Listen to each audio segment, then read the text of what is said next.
Pernahkah kita membayangkan ada seorang manusia yang bobot keberadaannya di medan perang disetarakan dengan 1000 pasukan tempur? Bukan karena sihir atau dongeng, melainkan karena mentalitas baja, kecerdasan taktik, dan ketulusan iman yang menghujam dalam dada. Sosok ini adalah ksatria yang namanya membuat nyali musuh ciut sebelum pedang terhunus. Beliau adalah Al-Qaqa bin Amr At-Tamimi. Sebelum kita menyelami lebih dalam samudra hikmah dari perjalanan hidup sang ksatria 1000 pasukan ini, jangan lupa untuk klik tombol subscribe dan like video ini sebagai bentuk dukungan dakwah kita. Dan untuk yang sedang menonton, sedang menyimak dari daerah mana saja, semoga silaturahmi digital ini membawa keberkahan bagi kita semua.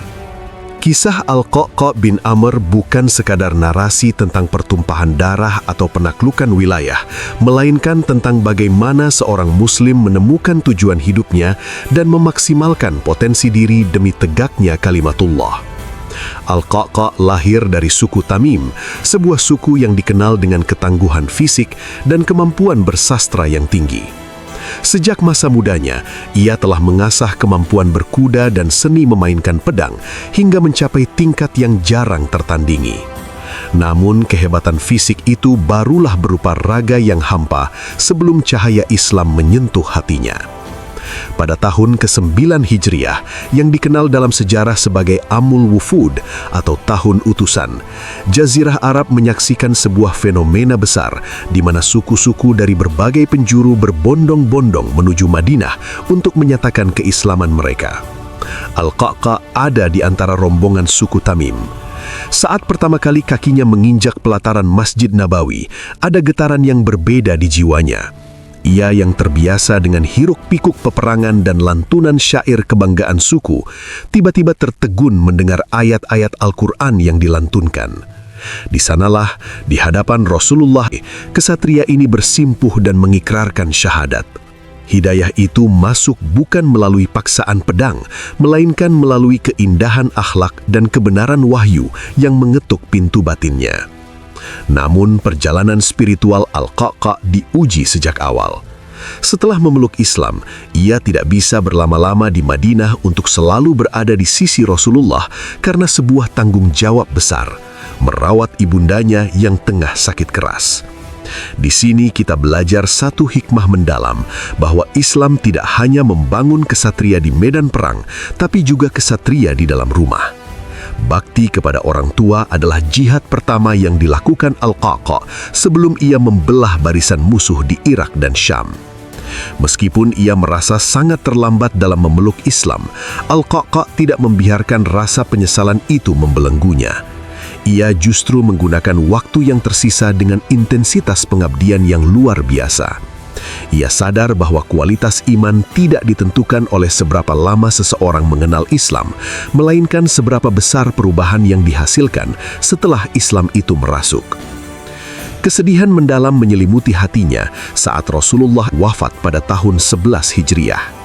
Kehilangan ini hampir meruntuhkan semangat banyak kaum muslimin.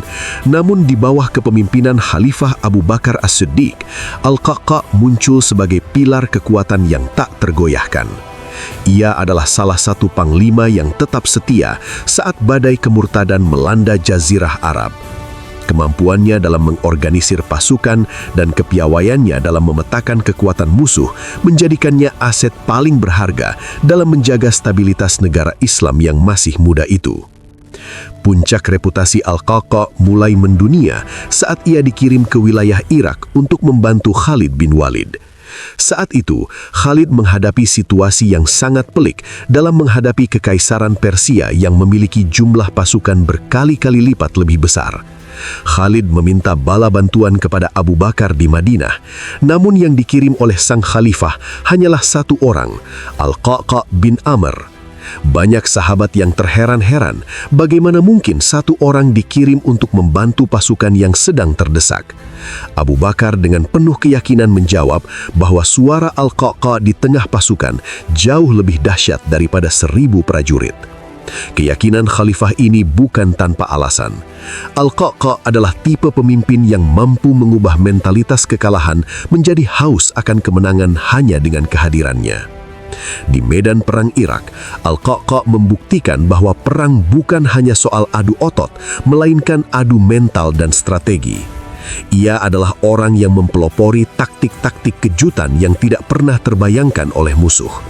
Ketika pasukan Muslim mulai kelelahan, Al-Qa'qa' akan maju ke depan dan berteriak dengan suara yang menggelegar, membakar semangat jihad yang hampir padam.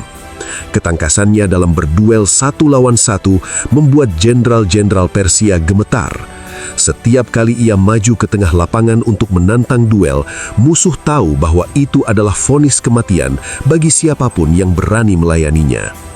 Kemenangan demi kemenangan di wilayah Hira hingga keberhasilan menguasai sebagian besar wilayah Irak menjadi bukti bahwa satu orang yang memiliki iman yang bulat dan keahlian yang mumpuni bisa mengubah sejarah. Ketulusan Al-Qa'qa' juga terlihat saat estafeta kepemimpinan berpindah ke tangan Umar bin Khattab. Ia tidak pernah mempermasalahkan siapa yang menjadi pemimpin, selama tujuannya adalah kejayaan Islam. Saat dikirim ke Syam untuk membantu penaklukan Romawi dalam Perang Yarmuk, ia kembali menunjukkan kelasnya sebagai kesatria elit. Di bawah terik matahari Yarmuk, Al-Qa'qa' bersama Ikrimah bin Abu Jahal membentuk unit-unit kecil yang sangat lincah untuk menembus formasi kura-kura pasukan Romawi yang sangat rapat. Keberaniannya tidak mengenal batas, namun tetap terkendali oleh kecerdasan taktis yang dingin. Ia tahu kapan harus menyerang dengan brutal dan kapan harus menarik diri untuk menjebak musuh. Setelah melewati kemenangan besar di Yarmuk, sejarah kembali memanggil Al-Qa'qa' bin Amr untuk menyelesaikan misi besar di tanah Irak. Di bawah komando Panglima Sa'ad bin Abi Waqqas, kaum muslimin bersiap menghadapi ujian terberat mereka dalam Perang Qadisiyah. Ini bukan sekedar perang perebutan wilayah, melainkan benturan dua peradaban besar antara Islam yang membawa tauhid melawan Persia yang angkuh dengan kemegahannya. Al-Qa'qa' yang saat itu masih berada di Syam diperintahkan oleh Khalifah Umar bin Khattab untuk segera menuju Irak sebagai bantuan utama. Kedatangannya di medan Qadisiyah menjadi sebuah legenda taktik yang akan selalu dikenang dalam catatan militer dunia. Al-Qa'qa' memahami bahwa dalam perang, psikologi massa adalah kunci. Ia tidak datang dengan seluruh pasukannya sekaligus secara gerombolan. Sebaliknya, ia membagi pasukannya menjadi kelompok-kelompok kecil yang terdiri dari 10 orang. Kelompok-kelompok ini diperintahkan untuk muncul di cakrawala satu demi satu secara berkala, menciptakan ilusi visual seolah-olah bala bantuan Muslim terus mengalir tanpa putus dari Madinah. Taktik ini berhasil menghancurkan mental pasukan Persia. Musuh yang melihat debu berterbangan dari kejauhan merasa ketakutan, mengira bahwa jutaan pejuang Muslim baru saja tiba untuk menghabisi mereka. Kehadiran Al-Qa'qa' benar-benar menjadi suntikan energi bagi pasukan Sa'ad bin Abi Waqqas yang saat itu sedang menderita sakit dan hanya bisa memantau dari tenda tinggi. Klimaks dari ketangkasan Al-Qa'qa' terjadi pada hari Agwats. Persia saat itu mengerahkan senjata paling mematikan mereka, kawanan gajah perang yang dilapisi baju besi. Gajah-gajah ini bertindak layaknya tank modern yang mengacak-acak barisan kuda kaum muslimin. Kuda-kuda Arab yang tidak terbiasa melihat gajah menjadi panik dan lari kocar-kacir. Melihat situasi kritis ini, Sa'ad bin Abi Waqqas memberi instruksi khusus kepada Al-Qa'qa' dan saudaranya Hashim untuk melumpuhkan pemimpin gajah tersebut, yaitu seekor gajah putih raksasa yang menjadi jantung pertahanan musuh. Dengan keberanian yang melampaui logika manusia biasa, Al-Qa'qa' memaju kudanya menembus hujan anak panah, mendekati binatang buas itu, dan dengan satu lemparan tombak yang sangat presisi, ia menusuk mata gajah tersebut. Gajah putih itu meraung kesakitan, berbalik arah, dan justru menginjak-injak pasukan Persia sendiri. Momen inilah yang meruntuhkan benteng pertahanan terakhir Persia dan membuka jalan bagi kemenangan mutlak kaum muslimin. Setelah kemenangan di Qadisiyah, Al-Qa'qa' terus bergerak maju menuju Madain, ibu kota kekaisaran Persia yang legendaris. Di sana berdiri Istana Putih, simbol keagungan Raja Kisra yang selama berabad-abad tak tersentuh oleh kaki penjajah. Namun di bawah kepemimpinan para kesatria yang dibentuk oleh madrasah Rasulullah, istana itu akhirnya jatuh. Al-Qa'qa' bin Amr adalah salah satu orang pertama yang menginjakan kaki di singgasana megah tersebut. Namun menariknya, tidak ada sedikit pun rasa sombong atau keinginan untuk menjarah harta karun yang ada di sana. Beliau melihat emas dan perhiasan dunia itu dengan pandangan yang dingin, menyadari bahwa semua itu hanyalah titipan Allah yang akan dipertanggungjawabkan. Inilah karakter kesatria sejati, garang di medan laga terhadap kebatilan, namun zuhud dan rendah hati di hadapan kemewahan dunia. Kepemimpinan Al-Qa'qa' tidak hanya teruji di ujung pedang, tetapi juga dalam administrasi pemerintahan. Pada masa Khalifah Utsman bin Affan, beliau dipercaya mengemban amanah sebagai gubernur di wilayah Armenia. Di sana, beliau membuktikan bahwa seorang militer tulen juga bisa menjadi administrator yang adil. Ketegasannya bukan digunakan untuk menindas, melainkan untuk melindungi kaum yang lemah dan memastikan hukum Allah ditegakkan tanpa pandang bulu. Ia menjadi sosok pemimpin yang dicintai rakyatnya karena keberaniannya dalam mengambil keputusan dan kejujurannya dalam mengelola Baitul Mal. Beliau memahami bahwa jabatan adalah beban berat yang akan ditanyakan di hari kiamat, sehingga setiap kebijakan yang diambilnya selalu didasari pada prinsip kemaslahatan umat. Namun, sejarah Islam kemudian memasuki fase yang sangat memilukan, yaitu masa fitnah besar setelah syahidnya Khalifah Utsman bin Affan. Di saat banyak orang bingung menentukan arah dan terjebak dalam kepentingan kelompok, Al-Qa'qa' bin Amr menunjukkan kesetiaan yang luar biasa kepada kepemimpinan yang sah. Ia berdiri kokoh di samping Ali bin Abi Thalib. Bagi Al-Qa'qa', ketaatan kepada pemimpin yang telah dibaiat oleh kaum muslimin adalah kewajiban agama yang tidak bisa ditawar. Beliau menjadi pengawal setia yang terus berusaha menjaga keutuhan umat di tengah badai perpecahan. Meskipun ia terlibat dalam situasi konflik internal yang sangat menyedihkan bagi setiap sahabat Nabi, niatnya tetap satu, menjaga agar bahtera Islam tidak karam di tengah gelombang fitnah yang berkecamuk. Hikmah besar yang bisa kita ambil dari sosok Al-Qa'qa' bin Amr adalah tentang keistimewaan tunggal. Beliau mungkin tidak sepopuler Abu Hurairah dalam periwayatan hadis atau tidak sedalam Ibnu Abbas dalam tafsir Al-Quran.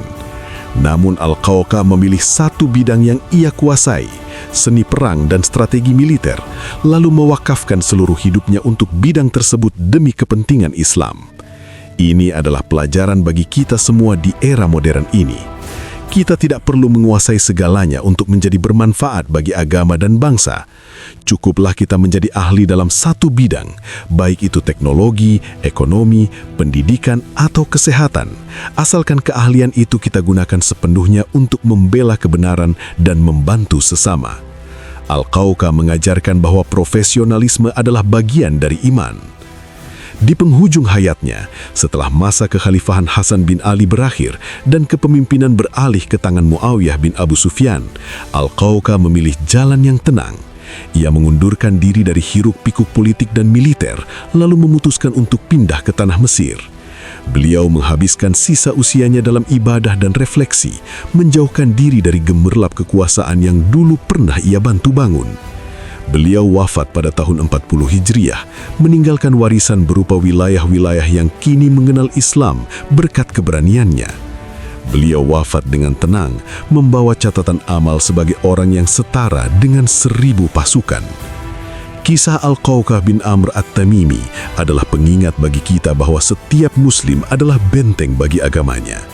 Kekuatan seorang Muslim bukan hanya terletak pada ototnya, melainkan pada ketulusan niatnya kepada Allah dan kecintaannya kepada Rasulullah. Beliau adalah potret kesatria yang jujur, setia pada janji, dan tidak pernah mundur sejengkal pun dalam membela keadilan. Semoga Allah meridhoi Al-Qa'qa' bin Amr At-Tamimi dan menempatkannya di kedudukan yang tinggi di syurganya. Dan semoga kita semua diberikan taufik untuk bisa meneladani keberanian dan ketulusan beliau dalam kehidupan kita sehari-hari, menjadi pribadi yang bermanfaat dan memiliki satu keahlian yang bisa kita banggakan di hadapan Allah kelak. Wassalamualaikum warahmatullahi wabarakatuh.